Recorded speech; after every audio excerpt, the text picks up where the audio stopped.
At this point in the season, how beneficial is a bye week, both mentally and physically? It's extremely beneficial.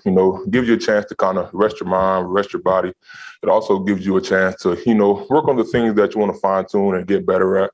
And just overall, just, take that time to just relax, regroup, but also get better as a team. We'll go to Charlie. Hey, Evan, you mentioned work on things to improve. Just what's maybe an area or areas you think you guys need to improve in order to finish the final stretch this season strong?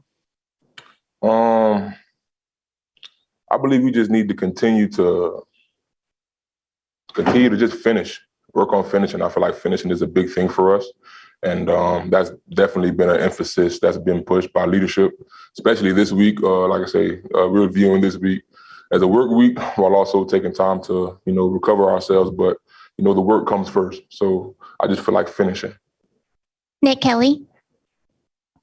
Yeah, as an offensive line, in terms of communication, something that Coach Saban has mentioned that something need to be worked on throughout the season. Where do you feel like that's at right now in terms of communication between you guys, and how can you guys continue to improve that?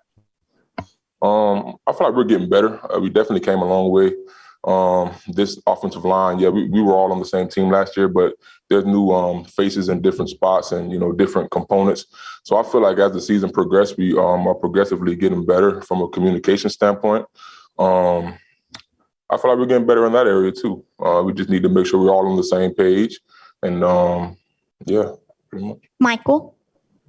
It was getting pretty hazy in the stadium Saturday night. Could you guys on the field smell and feel the smoke coming from the crowd? Oh, yeah, definitely, man. It was like a bonfire, man. I almost got a headache. Was it distracting, or you guys you enjoying that, that smell?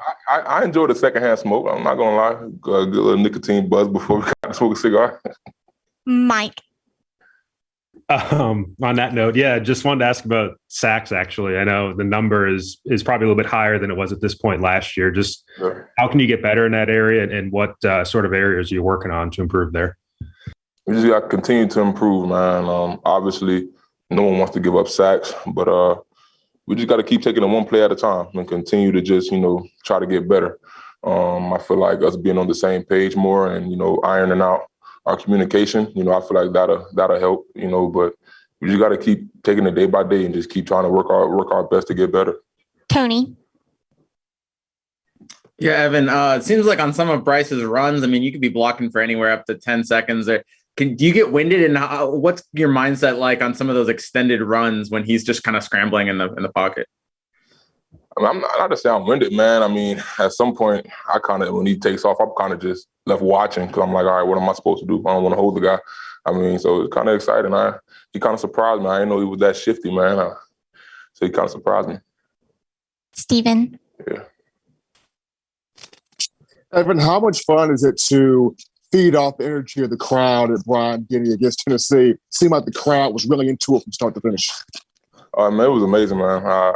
Every game needs to be like that. Like I said, we do have an electrifying stadium. I love our fans.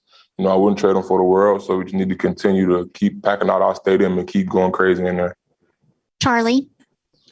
You guys are obviously off this weekend, but this weekend is also Coach Saban's 70th birthday. I know you guys probably won't be together for this weekend, but do you have anything planned to maybe celebrate and honor him? Oh, no, I don't have anything planned, but usually for his birthday, on the day of his birthday, we usually have a team meeting, and they'll have birthday hats and kazoos and cupcakes and all that stuff, and we'll sing happy birthday to him. So that's always kind of been a pretty special moment for us. Katie. On the note of Coach Saban's birthday, since it's kind of a big one for him, what was one of the reasons you wanted to come play for Coach Saban, and then how do you think that's paid off for you? I wanted to come play for Coach Saban because the process he had here.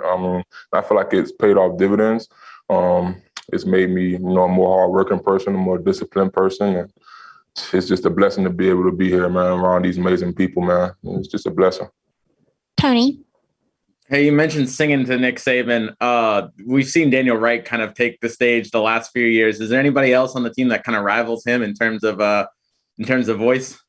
I don't know. They very well may be, but he probably may just be too shy to come forward. But I don't know. We have some talented guys on this team. Probably have a lot of, special hidden talent. So you never know. Any more questions for Evan? Okay, thank you, Evan. Cameron will be next.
Please go ahead and raise your hands for Cam.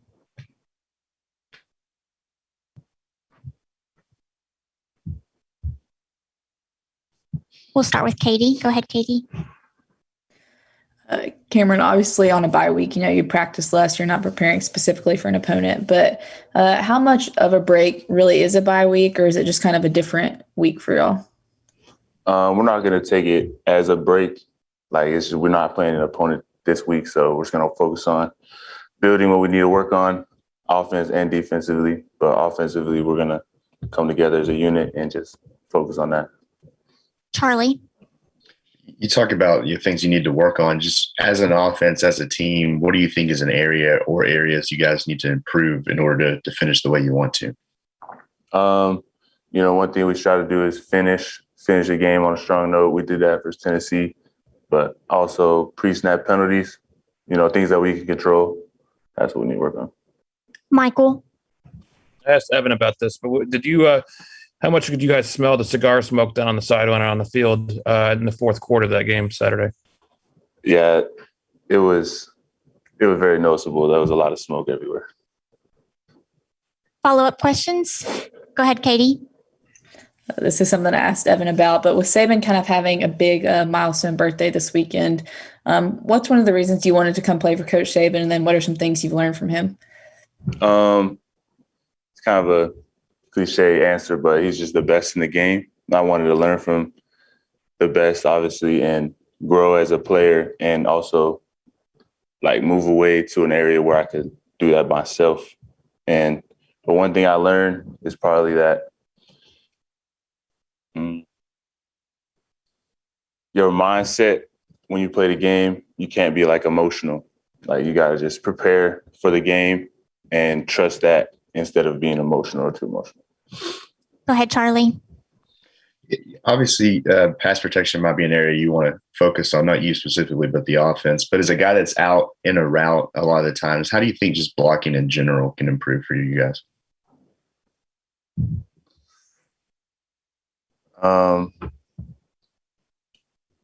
That's really not. I don't know how to answer that question. Because. Go ahead, Tony. Yeah, what have you seen from Robbie Ouzts? Not only as a tight end, but he also has that role as the fullback. And I guess, what have you seen from him this season? Robbie, I love Robbie. Robbie comes to work every day. Yes, sir, mentality just to help the offense as a unit. And he has a good role in coming in at fullback and just blowing up anything he sees. And he accepted that role, and he's learning every day and getting better. Steven. Cam, what's something you've picked up from Bill O'Brien just 8 games in? What has he taught you the most so far? I'm sorry, say that again? On Bill O'Brien, just 8 games in, what has he taught you the most so far as the OC? I'll say, one thing he's told me is he created the seam route. He made the seam route what it is. So I say that's what I learned from him. And he's I just like being coached by Coach O'Brien. I'm just really making a joke, but I like everything he's done because, yeah. Michael. Yeah, how would you assess the way you guys tight ends in the passing game? How would you assess the way you guys have played in the first 8 games of the year? I think we've played pretty solid. We just have some things to work on, and that's what we're going to do this week. And we're gonna I want to say, my bad. We're gonna grow from what we just seen these last 8 weeks and grow from there. Charlie. With Bryce's scrambling ability, how much does your role change as soon as he kind of gets out the pocket and starts to move with his legs? And how efficient has he been in that regard in these last couple games? As a receiver, or someone that catches the ball, you want to get in his vision when he scrambles. So you just got to just have a mentality that the whole route is shut down, just get in his vision so that he can get the ball off for it. Final questions for Cameron. Thank you, Cameron. Appreciate it. We'll have Malachi next.